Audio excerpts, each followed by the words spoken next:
પેલા સમાચાર સાંભળ્યા ને કે ગુજરાત દેશનું સૌથી મોંઘું રાજ્ય છે અને સામાન્ય જીવન જીવવા માટે પણ મહિને 46,000 રૂપિયાની આવક જોઈએ. ત્યારથી મનમાં પ્રશ્ન હતો કે આવું કેમ.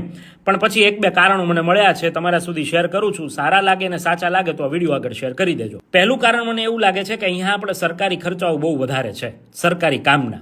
જેમ કે રાજકોટ અમદાવાદ 6 લેન હાઈવેનું કામ એ કંઈક 2200 કે 2300 કરોડમાં અપાયું હતું.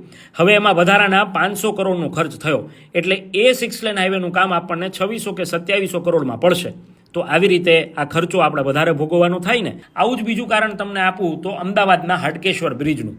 આ હાટકેશ્વર બ્રિજ છે ને એ 42 કરોડમાં બન્યો હતો.